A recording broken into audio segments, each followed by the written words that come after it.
Bonsoir DMG, bonsoir chers frères et sœurs.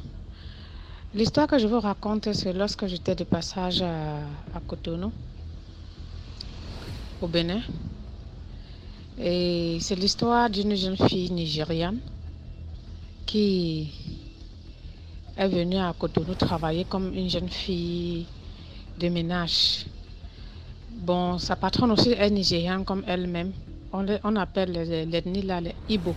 C'est l'ethnie qui est majoritaire au Nigeria. Ils sont les plus nombreux au Nigeria.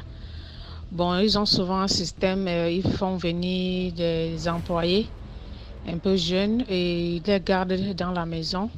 Elles vont travailler sur une très longue période, avoisinant les 5-10 ans. Et après, lorsque le contrat est terminé, elle leur remet leur argent pour qu'elles puissent ouvrir un petit commerce. C'est ainsi donc que la patronne qui est résidée au Nigeria et qui était une femme mariée, mère de plusieurs enfants, elle voulait une fille pour l'aider dans son ménage. Elle-même s'est rendue au Nigeria, elle a signé le contrat avec une famille donc, au village, quoi. Elle a pris la fille au village. La jeune fille était âgée entre 18 et 20 ans, un peu bien jeune encore. Elle s'appelait Elisabeth. En anglais, ils appellent ça Edisbeth. Donc, elle a amené Elisabeth à Cotonou. Elle a logé chez elle et c'est Elisabeth qui s'occupait de tout. Elle va faire le petit déjeuner des enfants, accompagner les enfants à l'école, retourner à la maison, faire le ménage, faire la cuisine, aller servir à manger à sa patronne à la boutique. Donc, c'est comme ça qu'on les utilise, quoi. Bon, elles sont là, elles sont telles qui font tout. C'est ainsi donc que lors de son déplacement entre la maison et la boutique pour servir à manger à sa patronne, elle a été remarquée par un monsieur véhiculé, déjà véhicule très très euh, classe, les dernières sorties de véhicule. En tout cas, le monsieur a fait la cour, insisté. La jeune fille a accepté. C'est ainsi donc que, au fur et à mesure, elle acceptait souvent s'éclipser de temps en temps, comme elle connaissait le programme de sa patronne. Lorsque sa patronne partait dans sa boutique, elle y passait presque toute la journée, sauf la journée de dimanche qui était le jour de repos, puisque sa patronne aussi était une dame très très pieuse et très religieuse. La journée de dimanche, elle consacrait ça à l'église, puisque ce sont les églises évangéliques. C'est ainsi donc que elle jouait maintenant sur l'emploi du temps de la patronne et elle partait souvent rencontrer le monsieur riche. Après quelques rencontres, elle a expliqué sa situation chez sa patronne, comment elle travaillait à l'excès, ne dormait pratiquement pas, elle ne se reposait pas, le travail était trop ardu. Et le monsieur donc a décidé de déloger Elisabeth chez sa patronne. Il lui a proposé, si elle était d'accord, de quitter sa patronne et il devrait louer une maison pour Elisabeth et comme ça, elle va devenir sa deuxième femme, entre griffes quoi.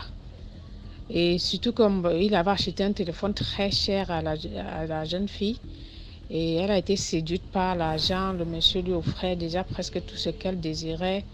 Il lui remettait même de fortes sommes pour qu'elle envoie à ses parents rester au village et tout. Et il lui a dit, il va changer sa vie. Elisabeth l'a bien cru. Elle lui a fait confiance. C'était ainsi donc qu'elle a accepté la proposition du richissime monsieur. Le monsieur, effectivement, ne mentait pas. Il a amené, il a loué la maison. Il a mis les papiers de location, le contrat de bail au nom de la jeune fille. Il a équipé la maison. Il a installé tous les appareils de technologie de dernière génération dans la maison. Il a pu acheter un véhicule à la jeune fille en l'espace de 2 mois. Hein. Il a acheté un véhicule à la jeune fille. Elle l'a inscrit à l'auto-école. Elle-même, elle a appris la conduite et tout. C'est ainsi donc qu'Elisabeth, lorsqu'elle quittait le Nigeria, elle aussi, elle avait retrouvé ses amis Aussi pauvre qu'elle, qui faisait presque le même travail à Cotonou. Elle s'était liée d'amitié avec quelques petites filles du Nigeria aussi, qu'elle avait rencontrées à l'église. Elles se sont liées d'amitié parce que souvent aussi, les filles de ménage qu'on fait quitter d'un pays à un autre, lorsqu'elles se retrouvent souvent, elles deviennent amies facilement. Elle a alors expliqué la situation à ses amies et jeunes filles de ménage qui étaient aussi dans d'autres maisons de couples nigérians. Que bon, voilà, il y a un homme qui a décidé de changer sa vie et qu'elle aussi, elle a décidé d'abandonner le travail pour lequel elle était venue à Cotonou pour travailler. C'est ainsi donc que le monsieur l'a logé. Il a payé un loyer de 1 an. Il a payé 1 an de loyer avec tout l'équipement.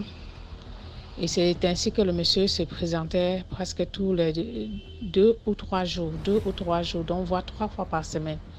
Il venait passer des nuits avec elle, après il repartait. Mais comme elle était toute jeune, elle ne posait pas de questions qu'il fallait, elle ne se dérangeait pas. Ce n'est que l'argent et le luxe qui l'intéressaient, les sorties, les ceci, les cela, pour impressionner ses amis, les vêtements et tout. 6 mois net après la vie avec le monsieur, un jour maintenant, le monsieur, après son passage, lorsqu'il s'en va, elle est couchée au lit tard dans la nuit. Elle a l'impression qu'elle a les règles douloureuses. Le bas-ventre lui fait un peu mal. Elle sent des choses bouger.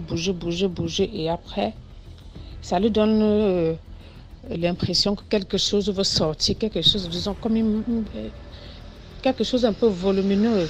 Genre un peu comme les femmes qui ont des règles douloureuses et qui ont des caillots de sang qui veulent sortir. De la même manière qu'on ressent comment ça descend. Elle dit qu'elle a ressenti aussi, mais pourtant elle n'était pas en période de menstru. C'est ainsi donc qu'elle décide d'aller aux toilettes.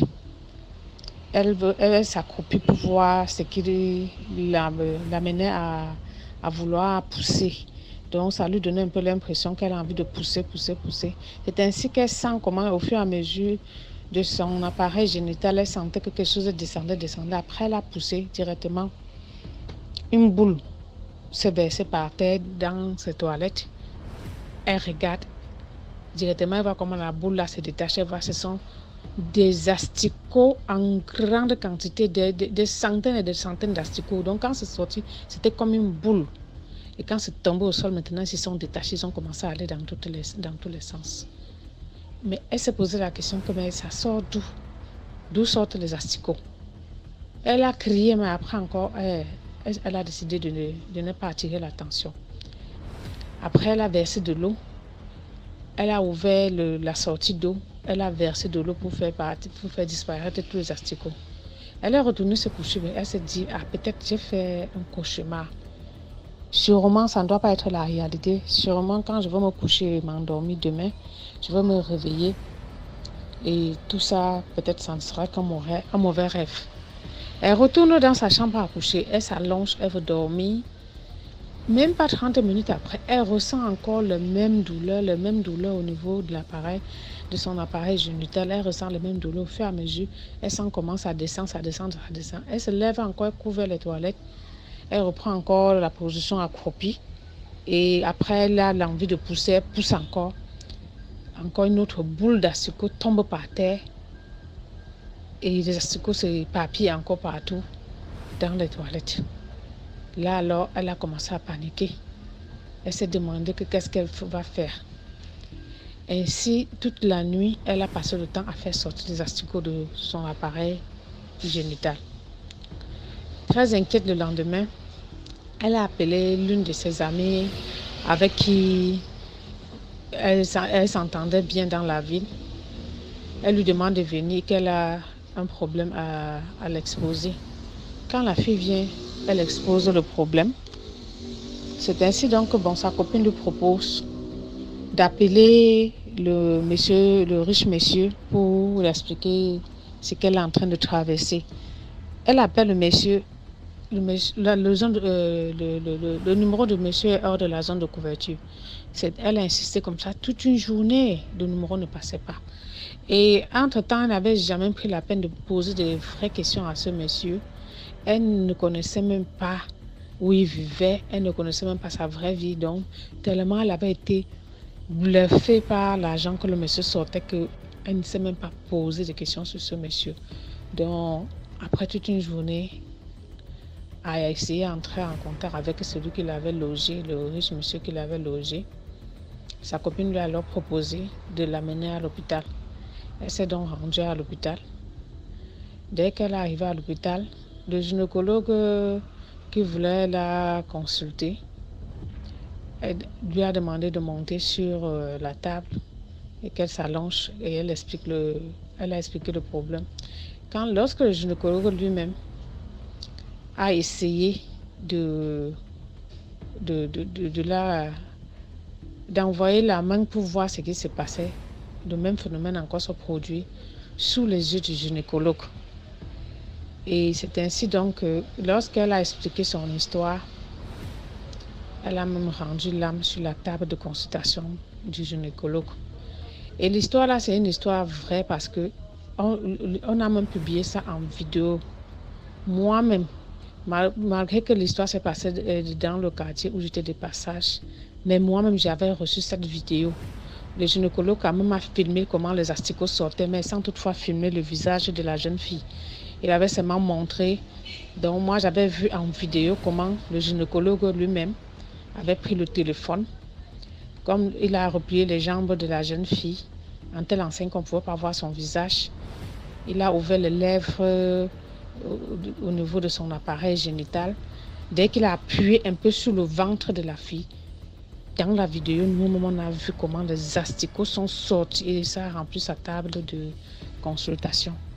Donc, franchement, aujourd'hui, le diable a toutes les stratégies pour pouvoir emballer nos jeunes sœurs.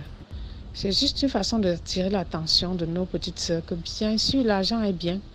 Même s'il faut qu'on ait des ambitions démesurées, il faille bien qu'on pose des questions sur les personnes qui nous entourent. Qu'on cherche même à avoir le strict minimum des informations avant de se lancer dans certaines relations. Et la relation où on vient, on te donne tout, on te propose tout, on te donne tout en un temps record, sans que tu n'aies rien travaillé. Franchement, il faut vite comprendre le piège qui est dans la proposition. Il est toujours généralement question que lorsqu'on va vers ces personnes, c'est que c'est son âme qu'on est en train de vendre. Ils nous font manger même nous-mêmes l'argent avec lequel il nous a déjà vendu. Nous, on bouffe une partie, mais au final, c'est lui-même. C'est lui qui bénéficie même plus de nos âmes qui sont en train de prendre là dehors. Donc, avis à toutes les jeunes filles qui veulent seulement la vie de luxe sans vouloir travailler. Que rien ne s'acquiert dans ce monde sans transpirer. Il faut transpirer pour pouvoir espérer vivre un monde meilleur, dans un monde meilleur. Il faut travailler pour pouvoir aspirer à une vie meilleure. Donc, faisons donc attention à tous les hommes qu'on suit, tous les hommes qui sont véhiculés, apparemment qui ont l'air bien riches et autres. Faisons bien attention, très très attention, parce que le diable n'a que l'argent à présenter pour attirer les gens. Faisons bien attention à qui on fait confiance. Ok, merci beaucoup. Je voulais juste partager aussi l'histoire que moi-même j'avais vécue. À bientôt. Merci beaucoup pour l'histoire. Vraiment une très bonne histoire. Et donc, méfiez-vous des hommes véhiculés. Non. Et prenez la peine d'étudier d'abord vos différents partenaires avant de vous engager complètement avec eux. On va dire qu'on passe à la 8e histoire maintenant. Et je vous demande d'écouter attentivement. Mais avant, laissez un like. Likez la vidéo. Comme je dis toujours, ça ne coûte rien. Mais ça fait avancer la vidéo. Donc, si vous aimez les histoires qu'on poste ici, là, likez la vidéo. Comme ça touche plus de monde. On aura plus d'histoires. Et voilà. Donc, c'est un peu comme une sorte de chaîne alimentaire où tu dois faire ci pour avoir ta part de trucs à manger. Chaîne alimentaire, c'est que les gens aussi ça aussi